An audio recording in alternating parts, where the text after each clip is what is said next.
السلام عليكم. لا تنسوا الاعجاب بالفيديو والاشتراك في القناة تشجيعا لنا لنستمر بنشر المزيد ان شاء الله.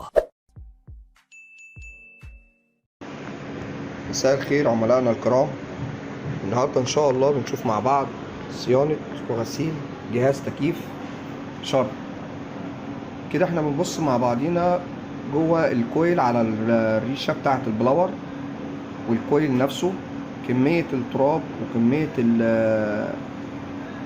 الأوساخ اللي هي لازقة في ريشة البلاور وفي مخارج الهواء وفي الزعانف، بسبب إن التراب بيلزق مع بخار المية اللي هو بيبقى طالع نتيجة تكثيف بخار المية اللي في الهواء. دي كده بداية مراحل الغسيل. طبعا بعد ما احنا ركبنا الحوض بتاع تجميع المية النازل، وبنبدأ نغسل بمكنة الغسيل زي ما انتم شايفين كده. هو مكنة الغسيل دي ضغطها 130 بار. ميزة المكنة دي يا جماعة ان احنا ضغط المية بيعدي مش بيغسل الكويل من قدام بس، لا ده الأهم بقى ان هو بيغسل الكويل قدام وورا، لأن ضغط المية بيطلع من ظهر الكويل من جوه. ده اللي صعب على اي حاجه انها تجيبه، او صعب على الايد انها تجيبه، غير بقى لو الوحده كلها نزلت على الارض واتحبست الشحنه والوحده اتفككت حتت. تمام. وطبعا الكلام ده كله بياخد وقت جامد وبياخد مجهود وبياخد تكلفه اكتر على العميل. فالحمد لله مكنه الغسيل بتقدر انها تضغط الميه وتعدي الميه من الكويل من قدام لورا، وبتاخد طبعا بقيه الاوساخ في ظهر الكويل تنزل جوه على البلاور. وبعد كده بنغسل البلاور بنفس الطريقه وبنضغط زي ما انتم شايفين كده. الاول ضغطات متقطعه عشان نبوش اي اوساخ لازقه على ظهر الكويل، وبنفضل نكمل بالطريقه دي لغايه لما ننضف الكويل خالص، ونعيد مره واثنين وثلاثه لغايه لما نلاقي الالومنيا بتاعه الزعانف فعلا بقت بتبرق، وشايفين ان مفيش اي اوساخ او اي رواسب. زي ما انتم شايفين طبعا الطينه كلها والاوساخ كلها اللي بتنزل مع الميه تتجمع في الحوض بدون ما بنغرق المكان للعميل، او بدون تفضية عفش او الكلام ده كله. الميه كلها بتنزل بالحوض دوت من الخرطوم اللي نازل فيه في الاخر، بتنزل على اي حوض او اي حاجه بنجمع فيها الميه المتصله. وبنفس الطريقه كده زي ما انتم شايفين اهو، هي مش بتستهلك ميه كتير قد ما انها بتضغط. يعني قوه التنظيف بتاعتها معتمده على الضغط. وطبعا كميه الميه اللي بتنزل في المكان اللي احنا مجمعين فيه الميه دي، في كميه تاني اضعف منها او اكتر منها بتطلع من خرطوم الصرف بتاع اللي بيصرف ميه الفايز او ميه التكثيف بتاعه التكييف، اللي هو يعتبر المخرج اللي بره او الخرطوم اللي بره اللي بينقط ميه في الشارع او في الصرف زي ايا كان هو محطوط فين. تمام. طبعا بخلاف ان احنا بنعمل كده برضو بنضغط ميه في مكان خرطوم الصرف، يبقى احنا بنغسل الكويل وش وظهر، وبنغسل الريش زي ما انتم شايفين كده اهوت، وبنضغط جوه خرطوم الصرف. طبعا زي ما انتم شايفين كده ضغط الميه واصل لغايه ريش البلاور جوه. شايفين الطينه اللي نازله منه عامله ازاي، شايفين الرواسب اللي نازله منه عامله ازاي، طبعا باماكن ضيقه جدا.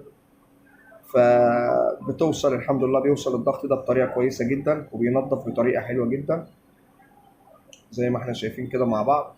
وبنفس الطريقه كده برضو طبعا انا ما صورتش واحنا بنغسل الوحده اللي بره، لان الوحده اللي بره كانت في المنور والمكان كان ليل، فانا اكتفينا بتصوير الوحده اللي جوه بس في الاضاءه دي. زي ما انتم شايفين كميه الطينه اللي بتنزل. للاسف في بعض الفنيين يا جماعه بيحاولوا ان هم يعملوا الصيانه بس من غير المكنه دي، فبيحاول بفرشه سنان كده ان هو ينظف الكويل وينظف الريشه بتاعه البلاور، بس للاسف لا، الموضوع ما بيبقاش كويس، لان ريشه او فرشه السنان دي هي بتنظف الكويل من قدام، وللاسف ده بتزود المشكله كمان في حته ايه.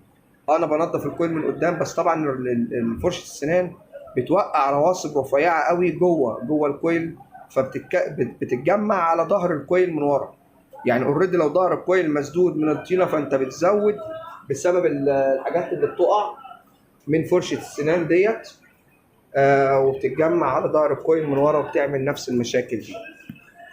فلا، مكنه الغسيل يا جماعه فعلا هي اكتر حاجه فعلا عمليه لتنظيف التكييفات وعمل صيانه قويه زي ما انتم شايفين بكميه الميه.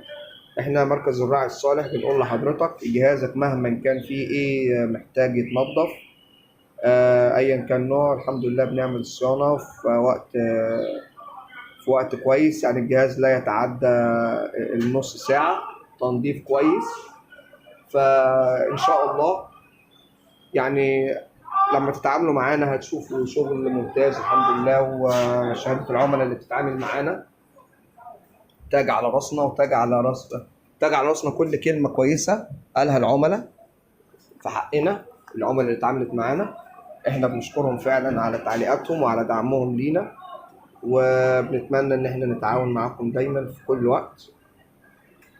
زي ما احنا شايفين كمية الأوساخ اللي نازلة، يعني حاجة كده زي ما بيقولوا كده ولا البلاك، زي البلاك كده. فللأسف كمان الطينة دي كلها والأوساخ دي لما بيكون في حد مريض حساسية أو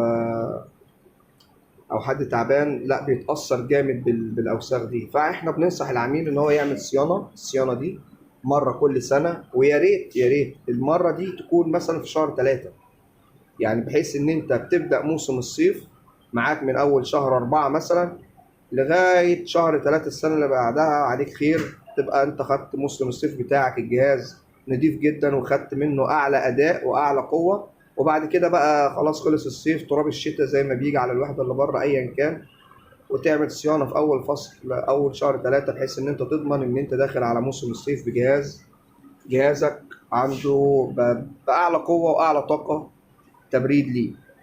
وما ننساش ان الصيانه دي يا جماعه فعلا بتوفر في الكهرباء. طب ازاي بتوفر في الكهرباء؟ هقول لك ازاي.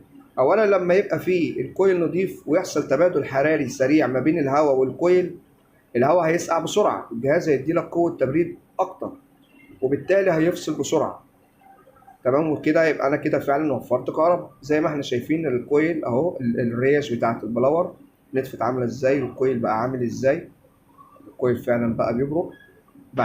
يا ريت يا جماعة لو شايفين ان الشغل ده كويس وعجبكم شغلنا ادعمونا بلايك وشير عشان يوصلكم كل جديد مننا ومن شغلنا. وبجد احنا بنتشرف بالتعامل معاكم في اي وقت. مركز الراعي الصالح لصيانة الأجهزة المنزلية 012-2-454-2034. شكرا. السلام عليكم. لا تنسوا الاعجاب بالفيديو والاشتراك في القناة تشجيعا لنا لنستمر بنشر المزيد إن شاء الله.